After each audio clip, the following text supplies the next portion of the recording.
Thank you for joining me on Saturdays After Dark on the Word Traction Podcast Network. We are the Hungarian. It is Hungarian Elections Day.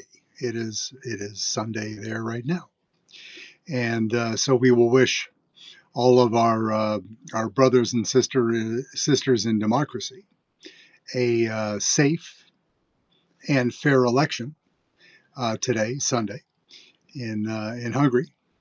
And to Viktor Orban, you had a good run, fat boy. But go and maybe you can get humble accommodations with some Syrian leaders, and maybe, just maybe, when Nicolas Maduro gets done here making up stories about the 2020 election and how he was in Georgia stealing ballots at the direction of Hunter Biden, probably. Just guessing. Maybe Nasty Nick will be in Moscow too, because it is the place to be if you're running with Voda. Otherwise, things in Moscow are a little bit tough right now. But we will stay focused on Budapest. People exercising their constitutional rights and duties.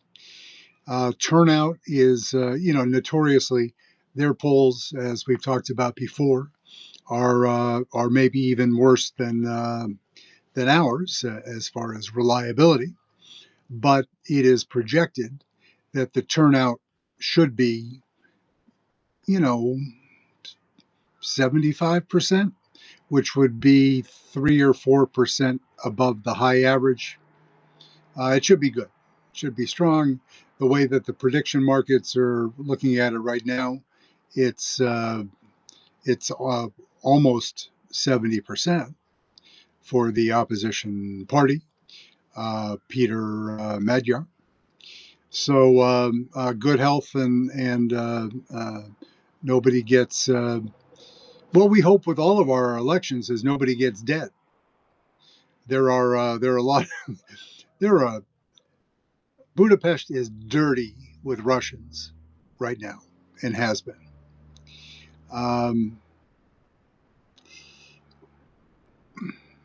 The most recent we'll get on to Digital Services Act. The title of the podcast, of course, is DSA, Digital Services Act, and Little Green Men, which are Russian baddies. And they are all over the city. What they did the other day and 2 weeks ago and again 2 days ago is they went out and they arrested a rando Ukrainian dude who, might have been just there. His wife was doing something else in Ukraine and he came down to see his girlfriend in Hungary, something innocent. And they picked him up off the street and arrested him and made like a mini show trial with sympathetic Orban media. Said, well, there has been this constant interference by Ukrainians in our election.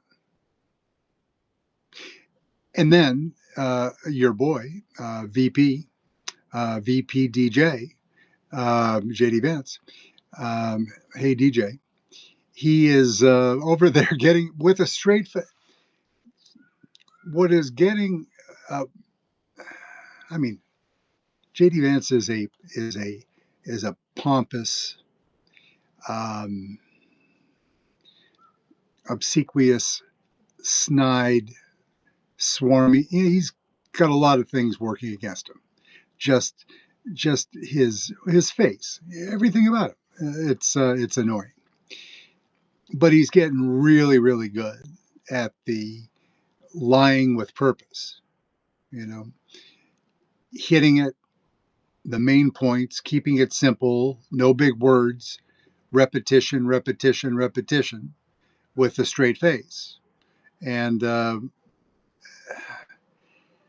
he, was, he was on stage with Orban, exhorting a crowd of a tame crowd of Orban's supporters, saying that you, proud Hungarian people, have to go out there and tell the world that you are fighting against influence from outside of Hungary, said the American vice president in Budapest, speaking next to the chosen candidate, who is Putin's homeboy, which is exactly what Putin hopes Vance will become his homeboy, because Trump is declining quite rapidly. And so there has to be a handoff of the keys to the Oval Office, which Voda holds on to the keys right now tenuously. He needs somebody with agency to carry out his commands in Washington, as he does in Berlin, as he does in Paris, as he has done in Budapest with Orban for 16 years, which is, that's a good run. I mean, Putin is timeless, but Orban has been a good servant to his master, and has done a great job. Kept all of that silly EU democracy plus kind of stuff, sanctions, no, and able to influence votes. The EU is holding back uh, tens of millions of dollars. Check that. 20 substantial amounts of aid they are withholding from Hungary because of the irregularities caused by the fact that Orban has been with a Louisville slugger on the kneecaps of the judicial system in Hungary forever. He's just been giving them so many lefts, they've been begging for a right. So they have been emasculated and eviscerated, and not in very good shape. We're hoping that Peter, who may end up being the leader after tomorrow, he's no squishy liberal. He's no progressive. He came from Orban's party, and he is he's trying to appeal as perhaps a more compassionate conservative. That goes back to the Bush family, right? And compassionate conservatism. He wants to rein in the kick out the Russian influence, but really dial down on affordability, which is the main issue, because the corruption level under Orban has been so high that the good stuff's been stolen, and the help from the EU can't get there because they're withholding it pending review. And the EU is a little bit stodgy. They move slowly and deliberatively, which we could use some of that right now, because we're getting fleeced at 100 miles an hour here in the United States. And that gets back to the Digital Services Act. We need that here now so badly. That was more tailored to counter the influence of the major social media platforms. But with AI coming in the way that it is on fire, we need so very badly Digital Services Act. Biden was trying to model something like that, not very successfully. And then, of course, Trump came back and just cut, all gone. Any controls of Trump is, this is not a secret. He is a balls out capitalist, which capitalism is fine. But AI with zero controls means the economy and the citizenry are going to get harmed. A lot of people will make a lot of money, but it will be predominantly the same people that have it already.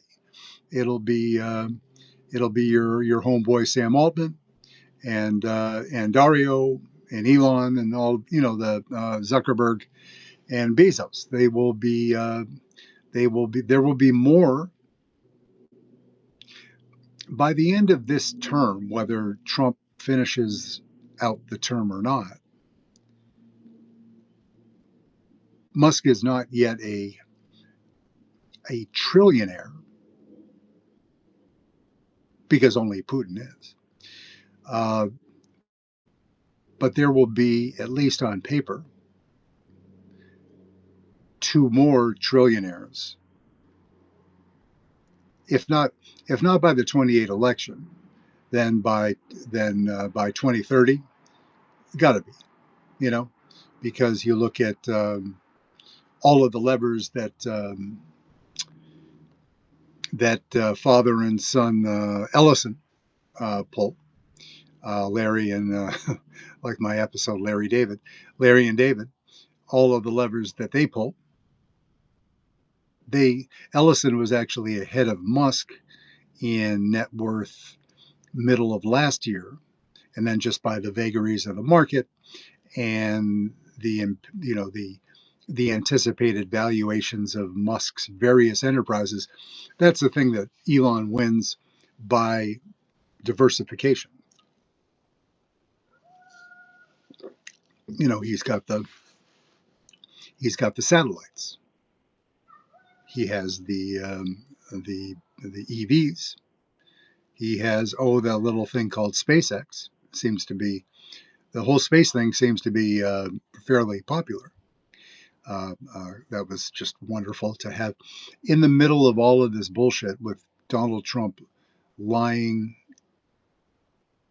at a rate that's almost impossible. Melania coming out and giving her speech.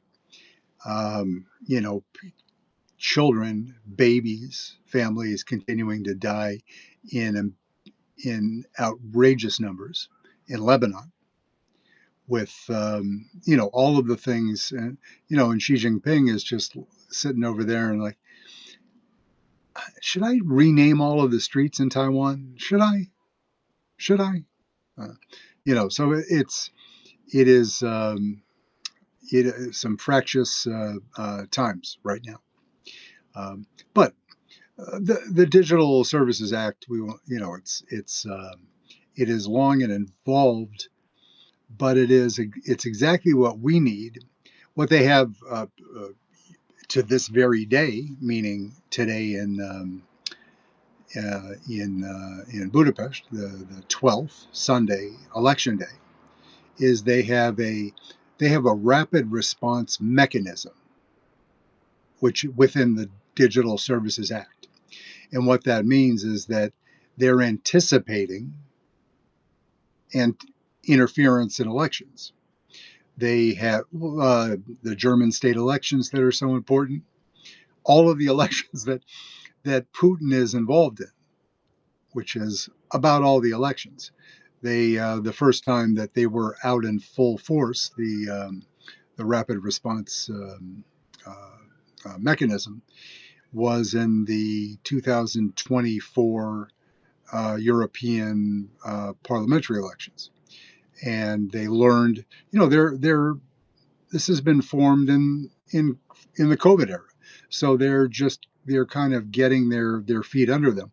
But if you follow the comments by people like Bezos and Zuckerberg, they know they're going to get a hard ride in Europe. They should be getting a hard ride here in the US, but they're paying off Donald J. Trump to be left alone so they can innovate without the inconvenience of reasonable regulation. Bad for us, really good for them. good for their stock price, good for their children's trust funds, good for Zuckerberg's new $170 million Miami Beach property. You know, those things, those people. And that will only that will explode. Zuckerberg is his kind of the AI rate of change in the market. Um, Meta's on the upswing, and Dario's got all sorts of trouble. He's the smart guy with a conscience that wants to do it the right way. He has next door to him Sam Altman, who wants to, if you say blue, he'll say blue, get on doing whatever he's doing. And then 2 weeks later, he'll say, I've never heard of the color blue before. He is kind of like J.D. Vance. Sam Altman kind of has that, a brilliant man, not a tech guy, not an engineer, but look at his balance sheet. Look at his personal balance sheet. He's a brilliant businessman, a brilliant marketer, salesperson, but he has that kind of that chameleon quality that J.D. Vance has, and just will kind of shift with the wind and tell people what they want to hear until they get to that point where they can get what they need. And Altman is that kind of guy. Musk is suing him. There are some accusations of some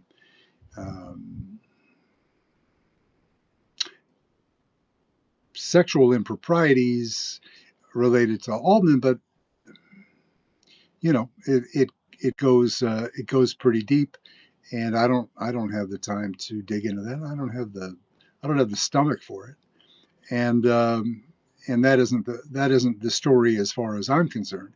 It is, if there are victims, they need to be protected and vindicated. But we'll leave that to attorneys general and people like that. But there's some really nasty and tons of fake news. Elon, the master of, he's been making up the most salacious, horrible stories about Altman because they've been bitter rivals, and it hasn't been a marriage of great happiness. But yeah, if you have any interest, it's worth just running through the DSA, because it's some version of that in the next administration is coming to our shores. The individual states, California, Massachusetts, and the ones that are tech forward and have responsible leaders at the top, and can and know what time it is, will make their own moves because they don't want to be under the thumb of Trump, even though he'll be pushing back and strong arming them. He already has. I don't want any state regulation. This should be regulated from the federal government only. And all of his acolytes are saying the same thing, like the silly ass sycophants that they are, because he wants to control it, which means he can extort more money from the companies and say, hey, I'm responsible for keeping the states out of your business. Pay me. Or just fuck you, pay me. Or whatever version of pay me you think that Donald prefers. We talked yesterday about Massachusetts. They're not going to be deterred, but, the federal government has to, it's Donald Trump with every dollar and every asset of the federal government to weaponize and attack a state. It makes it really tough. And he's just lighting money on fire for the federal government. Don't get started on the military. the state governments because they have to defend every time he sues. And that isn't reimbursed from federal tax dollars. That's state tax money that could be spent on feeding poor people that need it. It's this the entire enterprise, um, corrupt enterprise of Trump Inc. Is wasteful. It wastes our time, our energy, our emotional energy, and our resources chasing after a crook who has nothing else, not accountable to anybody, and all he wants to do is enrich his family at your expense. And that, again, we're a few months barely into year 2 of a 4-year ride. So buckle up and don't get we're April. Obviously do your taxes because that's your duty. I don't know if there's anybody there that's going to receive it other than Tax GPT, because I think everybody's been fired from the IRS. That was one of Trump and word of the day or of the year. Project 2025 is fire all of the auditors so the rich people can cheat on their taxes and nobody will catch them. Ding, ding. Thanks, DJT. So that means people with criminal intent go free and the Treasury gets less money, which means that you have fewer services for the taxes that you do pay because you don't have a choice. If you can't afford, $60,000 in tax attorneys, and very few people can, then you're going to pay your fair share. You're paying full boat. There, of course, are wonderful tools available now to help us, and that means less work. For the common man, they need much less help from tax preparers these days. But the rich will have their experts and pay no taxes and do it in a way that is legal or enough plausible deniability, which is plenty to get past the level of scrutiny in Trump 2.0. So so Hungary. Uh, uh, Thoughts and prayers, but we'll wish them a no violence, honest, nonviolent protest, a fair count in a timely manner, and help Victor pack his shit and get going. And we move on and take a look at the. If you're not familiar with the DSA, run through it because it really is it's a very thoughtful framework that gets us where we need to be. There are they shift the burden, the greatest burden, to the largest companies. So the one that's been banged up the most, to the tune of I think about $120 million fine, is your boy Elon, which is absolutely fucking fantastic. And what he's doing about that is, he's appealing it because he has a team of lawyers. He's also calling DJT and saying, can't you tariff them? Can't you be mean to EU so they don't fine me? And some of that's already happened. If you heard Vance's speech, part of that whole shtick is to the Trump disparaging our NATO allies. Marco Rubio doing a lighter version of that in February's Munich Security Conference, and your hillbilly just yesterday and the day before, when he was in Hungary, he went back, and now he's in Islamabad, talking around or talking near Iranians, trying to make a deal to give Trump wants out.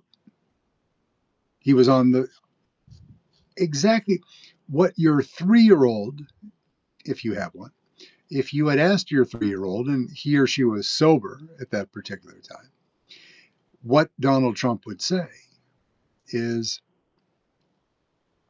whatever the outcome, we want.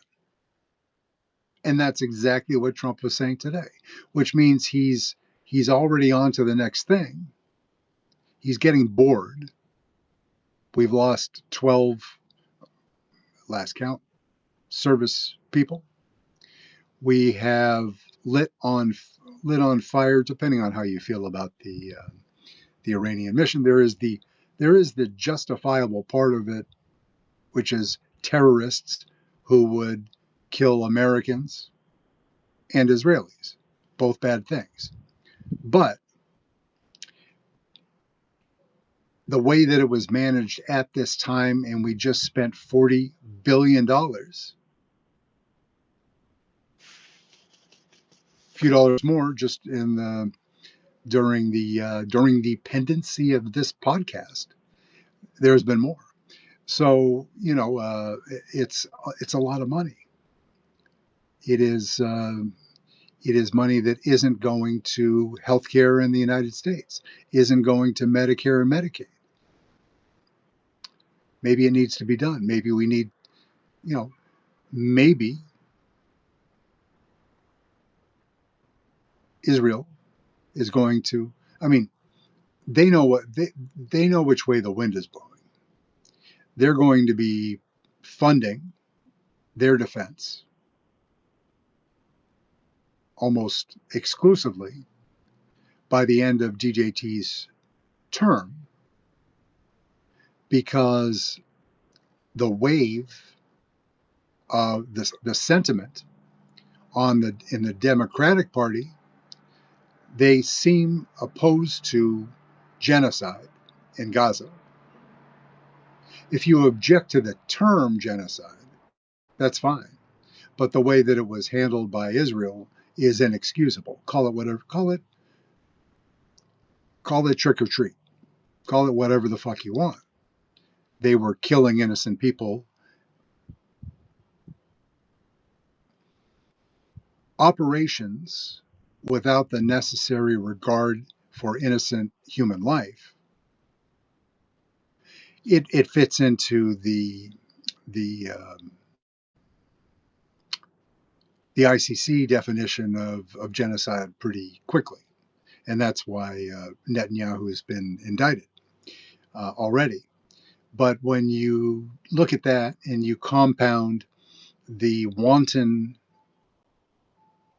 methodology of clearing an additional 10 miles of barrier in Lebanon up to the river, Litani, right?